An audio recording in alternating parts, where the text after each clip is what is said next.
कि वाकई मैंने जब रब से कहा ना कि अल्लाह बेबस हो चुका हूँ, अब नहीं मेरे कंट्रोल में, कुछ भी नहीं रहा।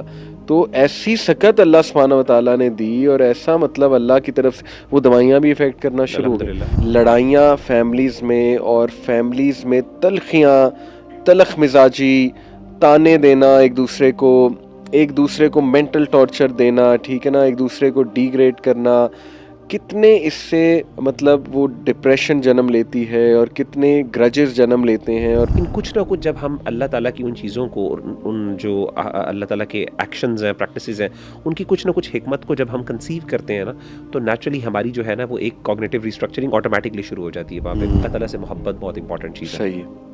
अल्लाह से मोहब्बत, जैसे इब्न क़य्यिम ने कहा था ना, वो अल्लाह से कनेक्शन, ये एक दिल की ग़ज़ा है, रूह की बिल्कुल ग़ज़ा ठीक। है। व्हाट मैटर्स इज़ कि आपने अल्लाह ताला से कनेक्ट किया है, अल्लाह ताला आपको कोई ना कोई रास्ता भी निकालेंगे, आपको इमोशनल स्टेबिलिटी भी मिलेगी, आपको इसी तरीके से अल्लाह पे तवक्कुल और खैर का आपका एक पैराडाइम शिफ्ट भी होगा, सही आपका है। जो वर्ल्ड व्यू भी चेंज सही होगा है। और आप चीज़ों की एक असल यानी अल्लाह की हिकमत को भी अल्लाह ताला आपको बसीरत बिल्कुल, अता करेंगे, आप बिल्कुल उनकी सही। हिकमतों को समझोगे और उससे आपको दिल को सुकून और इत्मीनान भी मिलेगा। सबसे पहले तो गो टू अल्लाह, सजदा करें लंबा, इस्तग़फ़ार करें, अल्लाह के आगे रोएं, बहुत ज़्यादा रोएं कि अल्लाह मेरे से गलती हो गई है, मुझे नहीं समझ आ रही मैं क्या करूं, मैं बिल्कुल मग़लूब हो चुका हूं, ऐ अल्लाह बस मेरी मदद फरमा दे यार, अब मैं तुझी पे रिलाय करता हूं। मैंने खुद दुआओं का असर देखा है, सुभान अल्लाह। मैंने एक जो है ना वो इसी तरह बंदे थे, उनको नींद नहीं आती थी, इंसोम्निया था और बहुत शदीद डिप्रेशन, गोलियां भी खा रहे थे, सब कुछ चल रहा था। मैंने वैसे ही मैंने कहा देखो आप ये सब कर रहे हैं, अच्छी बात है, चलो मैं एक एडिशन कर देता हूँ, इस दुआ को पकड़ लें, एग्ज़ैक्टली। रब्बी इन्नी मगलूब फंतसिर, फंतसिर। हज़रत नूह अलैहिस्सलाम की दुआ। और मैंने कहा इसको फील करके जो है ना पढ़ो, इसको ना फुल उससे पढ़ो दिल से। तो सुभान अल्लाह, कैन यू बिलीव इट कि उसने मुझे मिरेकुलस इम्पैक्ट इस दुआ के सुभान अल्लाह। बताया कि वाकई मैंने जब रब से कहा ना कि अल्लाह बेबस हो चुका हूँ, अब नहीं मेरे कंट्रोल में, कुछ भी नहीं रहा। तो ऐसी सकत अल्लाह सुब्हानहू व तआला ने दी और ऐसा मतलब अल्लाह की तरफ से वो दवाइयाँ भी इफ़ेक्ट करना शुरू हो गई। अल्हम्दुलिल्लाह। तो ये होलिस्टिक एक जो है ना वो इलाज बिल्कुल। होना चाहिए इसका। तो just to wind up quickly, कुछ और मैं चाहूँगा हम नसीहत करें, जैसे लड़ाइयाँ फैमिलीज़ में और फैमिलीज़ में तलख़ियाँ, तलख़ मिज़ाजी, ताने देना, एक दूसरे को मेंटल टॉर्चर देना, ठीक है ना? एक दूसरे को डिग्रेड करना, कितने इससे मतलब वो डिप्रेशन जन्म लेती है और कितने ग्रजेस जन्म लेते हैं। और फिर अल्टीमेटली आपने देखा है ऐसी फैमिली में सुसाइडल केसेस भी आपको जो है ना वो बहुत मिलते हैं। तो खुदा के लिए हम रिक्वेस्ट करेंगे पेरेंट्स से भी कि अपनी ज़बानों में नरमी लाएं, सब अपनी ज़बानों में नरमी लाएं, अपने लहजों में नरमी लाएं, प्यार दें एक दूसरे को। इसमें मैं चाहूँगा आप भी ज़रा डांटें, मैं तो कहता हूँ। आखिर मैं इसमें कहता हूँ कि 2-3 चीज़ें मैं समझता हूँ सॉल्यूशन के हवाले से, अगर आप बात करें ना स्पेसिफिकली, तकदीर का जो अकीदा है ना, अल्लाह की कुदरत, उसको ज़रा समझें ज़रूर और उसके बारे में पढ़ें। बल्कि मैंने एक रिसर्च पेपर भी लिखा था इस पर, एक स्कॉलर के साथ मिलके, और वो पब्लिश हुआ बड़े अच्छे जर्नल के अंदर, इंटरनेशनल जर्नल के अंदर। अच्छा। वो एक इब्न क़य्यिम रहमहुल्लाह ताला उन्होंने किस तरीके से कॉग्निटिव रीस्ट्रक्चरिंग का मॉडल प्रेजेंट किया, और उसके अंदर वो सारा कॉन्सेप्ट है ना वो तकदीर का है, और वो एक्सेप्टेंस की जो आप बात करें ना बार बार, तो मैं समझता हूँ कि एक बंदा जो अल्लाह ताला के इस निज़ाम को या अल्लाह की कुदरत का कुछ ना कुछ यानी ऑब्वियसली हम उसकी हकीकत तो नहीं समझ सकते, बिकॉज इंसान बहुत कमज़ोर है, इंसान की नॉलेज नहीं है वो उतनी, लेकिन कुछ ना कुछ जब हम अल्लाह ताला की उन चीज़ों को और उन जो अल्लाह ताला के एक्शंस हैं, प्रैक्टिसेस हैं, उनकी कुछ ना कुछ हिकमत को जब हम कंसीव करते हैं ना, तो नेचुरली हमारी जो है ना वो एक कॉग्निटिव रिस्ट्रक्चरिंग ऑटोमेटिकली शुरू हो जाती है वहाँ पे। तो the first thing I would suggest is कि तकदीर के कॉन्सेप्ट को ज़रूर समझें, नंबर 1। ज़बरदस्त, नंबर 2 ज़बरदस्त। ये है कि मैं समझता हूँ कि अल्लाह ताला से मोहब्बत बहुत इंपॉर्टेंट चीज़ है। सही है। अल्लाह से मोहब्बत, जैसे इब्न क़य्यिम ने कहा था ना, वो अल्लाह से कनेक्शन, ये एक दिल की ग़ज़ा है, रूह की बिल्कुल ग़ज़ा है। ठीक, और बिल्कुल ठीक। हमारे नज़दीक, जैसे हमने बात की कि एक मुसलमान के नज़दीक सिर्फ माइंड बॉडी नहीं बल्कि सोल भी है। माइंड ठीक। के साथ बेसिकली जो दिल है वो ज़्यादा इन्फ्लुएंस, अगर आपका दिल, अगर इज़ा सलुहत सलुहल जसदु कुल्लुहु, सही, सही, जब दिल सही है तो आपका पूरा जिस्म ठीक है, आपका दिमाग भी ठीक है, आपके सही। ख़यालात भी ठीक है। लेकिन वहाँ पे अगर प्रॉब्लम हो रही है बार बार, तो हम्म, अल्टीमेटली कोई ना कोई प्रॉब्लम होगी। तो हम्म, अल्लाह के साथ कनेक्ट करना अल्टीमेटली इसमें खैर है, और मैं समझता हूँ कि बाज़ औक़ात बड़ी बड़ी बीमारियों से इंसान बाहर निकल आता है इस वजह से। हम्म, बेशक वो डायरेक्ट कॉज हो या इनडायरेक्ट कॉज हो, doesn't matter, what matters is कि आपने अल्लाह ताला से कनेक्ट किया है, अल्लाह ताला आपको कोई ना कोई रास्ता भी निकालेंगे, आपको इमोशनल स्टेबिलिटी भी मिलेगी, आपको इसी तरीके से अल्लाह पे तवक्कुल और खैर का आपका एक पैराडाइम शिफ्ट भी होगा, आपका सही, जो वर्ल्ड व्यू भी चेंज होगा, सही। और आप चीज़ों की एक असल यानी अल्लाह की हिकमत को भी अल्लाह ताला आपको बसीरत बिल्कुल, अता करेंगे, आप बिल्कुल उनकी सही। हिकमतों को समझोगे और उससे आपको दिल को सुकून और इत्मीनान भी मिलेगा। ट्रू। इसी तरीके से मैं समझता हूँ आखिरत जो है, द कॉन्सेप्ट ऑफ ईमान बिल आखिरा, ख़ास तौर पे अगर आप मिसाल के तौर पे एनजाइटी बहुत होती है, स्ट्रेस बहुत होता है, जन्नत के बारे में पढ़ें। जन्नत जो है ना, जन्नत का जो अल्लाह ताला ने जो जिस तरीके से कुरान मजीद के अंदर तफसील से अल्लाह ने जिक्र किया ना कि जन्नत के अंदर क्या क्या होगा, और अहादीस में तो सुभान अल्लाह बहुत तफसील है। एक उम्मीद देखें, यअस जो है ना, ये एक बीमारी है जो कुरान ने जिक्र की है। सही। मैं समझता हूँ कुरान मजीद ने 2-3, अगर आप साइकोलॉजिकली प्रॉब्लम्स को देखें, 3 बड़ी प्रॉब्लम्स को कुरान ने डिस्कस किया। एक हम को जो बेसिकली एनजाइटी आप स्ट्रेस कह सकते हैं, बिल्कुल, बिल्कुल। और एक हुज़न या हुज़्न। हज़न है जिसको हम प्रोलॉन्ग्ड डिप्रेशन कह सैडनेस। सकते हैं, प्रोलॉन्ग गम जो है, और तीसरी अल-यअस मायूसी है। ये 3 चीज़ें कुरान मजीद ने जिक्र की हैं।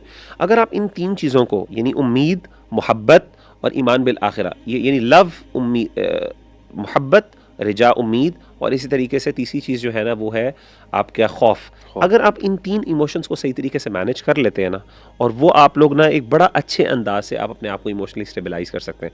और अगेन इसके साथ ये चीज़ ऐड करना कि फैमिली के साथ one of the major reasons, वो जैसे बड़ी एक longest, one of the Harvard की लॉन्गेस्ट रिसर्च है जिसके अंदर बताया कि इसकी कंक्लूजन ये है कि वो लोग जो जो अपने फैमिली रिलेशंस में जिनके अच्छे हैं, सिला रहमी करने वाले हैं, जिनके आपस के मामला ताल्लुकात अच्छे हैं, उससे क्या हो रहा है कि आपकी एक आपकी यानी ऐसे लोग की सर्वाइवल और इस तरीके से वेल बीइंग और हैप्पीनेस स्केल के अंदर बहुत ज़्यादा वो हाई है। तो कहने का मतलब ये है कि ये सारी चीज़ें बेसिक चीज़ें हैं, इसमें कोई रॉकेट साइंस नहीं है, अल्लाह माफ़ करे। हमारा दीन भी बार बार इस चीज़ को हमें हैमर करता बताता है, बस बाकी बस एंड यही है कि मैं रिक्वेस्ट करूँगा, देखें कोई भी किसी भी हालात से, ये हमारे बहन भाई गुजर रहे हैं, बेऔलादी है या कोई फैमिली इशू चल रहा है, कोई लड़ाई झगड़ा है, कोई बहुत ही आपको मजबूर कर दिया गया है, कोई फैमिली फ्यूड्स हैं, लड़ाई मतलब एनमिटी तक बात जो है ना वो गई हुई है, या अल्लाह माफ़ करे कोई बहन है उसका हराम रिलेशन था, अब उसको ब्लैकमेल किया जा रहा है, उसकी पिक्स लीक हो जाएंगी, वीडियोस लीक हो जाएंगी, नो मैटर कुछ भी चल रहा है, सबसे पहले तो गो टू अल्लाह, सजदा करें लंबा, इस्तग़फ़ार करें, अल्लाह के आगे रोएं, बहुत ज़्यादा रोएं कि अल्लाह मेरे से गलती हो गई है, मुझे नहीं समझ आ रही मैं क्या करूं, मैं बिल्कुल मगलूब हो चुका हूं, अल्लाह बस मेरी मदद फरमा दे यार, अब मैं तुझी पे रिलाय करता हूं। आप यकीन करें इतने पावरफुल सेंटेंसेस है ना कि अल्लाह मेरा क्या बनेगा, मतलब बंदा ये कहे अल्लाह से कि अल्लाह मुझे नहीं समझ आ रही, रात को सोने से पहले बातें करे अल्लाह से, सबसे पावरफुल तो ये है अल्लाह से। दूसरा स्पोर्ट सिस्टम, प्लीज़ अपने इर्द गिर्द ऐसे लोग ढूंढें, दोस्त हो गए, दोस्त उनसे शेयर करें इंशाल्लाह, और सोल्यूशन है।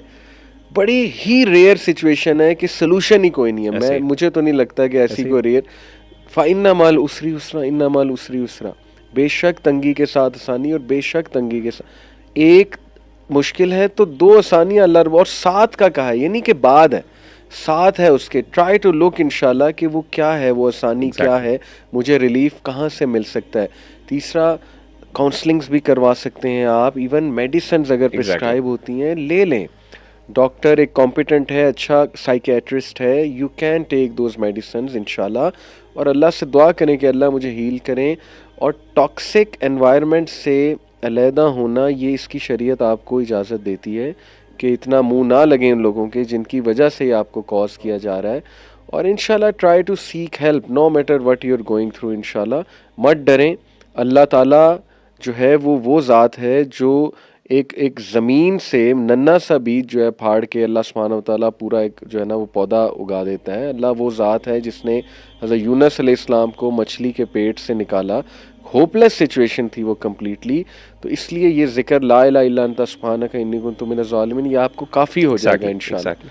तो ये होपलेस ना हो हमारी यूथ, अज़कार, दुआ, इसी तरीके से दीन की तरफ देखिए। खैर इसमें है कंक्लूजन ये है कि दीन की तरफ पलटे, सीधी सी बात है, उसमें आपको कोई ना कोई खैर मिलेगी, आपको हमेशा बेहतरी मिलेगी, और आपको एटलीस्ट अल्लाह ताला आपके लिए कोई रास्ता खोल देंगे जिससे आपको एटलीस्ट अपनी बीमारी को आप ओवरकम कर सकें। और एक आखिरी बात, मुझे कल ही एक यूनिवर्सिटी में एक स्टूडेंट थे, उन्होंने कहा कि sir I have no help, मतलब मैं अपनी बातें शेयर करना चाहता हूँ, आई want to get out of this situation but no one is there to listen to me, no one understands me। तो मैंने वो मौलाना रूमी के कुछ कोट्स बहुत अच्छे हैं, तो मैंने उससे एक कोट बताया कि मौलाना रूमी का कोट है कि if you look darkness everywhere, look again, you may be the light. Oh सुभान अल्लाह। तो देखें बड़ा दूसरों के एम्पावरिंग लिए कोट खैर है। का बायस बन जाए आप। हाँ, मतलब आप हो सकता है अल्लाह आपसे कोई काम लेना चाह रहा सुभान है, अल्लाह। इसलिए आपको कोई हेल्प कमाल नजर ही नहीं आ कमाल रही। कमाल। अल्लाह हो सकता है चाह रहा है आप खुद पढ़ो, सुभान अल्लाह। खुद एम्पावर हो और दूसरों के लिए हीलिंग बन अल्लाह जाओ अकबर, बिल्कुल। इंशाल्लाह। तो इस इंशाल्लाह। पर्सपेक्टिव से भी सोचें। ज़रूर। अल्लाह ताला सेहत अमल की तंदुरुस्ती दे तौफीक दे हमें। सबको और शैतान से हमें महफूज रखे, और घरों में नहुसत का माहौल ख़त्म करें, कुरान मजीद लाएं। ये म्यूज़िक और ये सारी चीज़ें जो है ना नहुसत लाती हैं, नहुसत से फिर डिप्रेशन, वो उसका आफ्टर इफ़ेक्ट है एक। तो अपने घरों में भी इस्लामिक माहौल लाएं, कुरान मजीद की तिलावत चलाया करें इंशाल्लाह। अपने बच्चों को समझें, अगर किसी को डिप्रेशन है प्लीज़ समझें, एम्पैथी दिखाएं इंशाल्लाह। और रिलीजियस लोगों से भी दरख्वास्त है कि ज़रा अंडरस्टैंड करें, अगर कोई बंदा OCD या इस लेवल का आ रहा है तो उसको ऐसे ही मज़ीद टास्क ना दिए जाएं। मतलब अगर आपसे नहीं हैंडल हो रहा तो मत हैंडल उसको करें। एग्जैक्टली। तो अल्लाह ताला हमारे हालात को आमीन मुकर्रम फरमाए। जज़ाकल्लाह खैर। जज़ाकुमुल्लाह खैर। अस्सलाम अस्सलाम वालेकुम रहमतुल्लाह।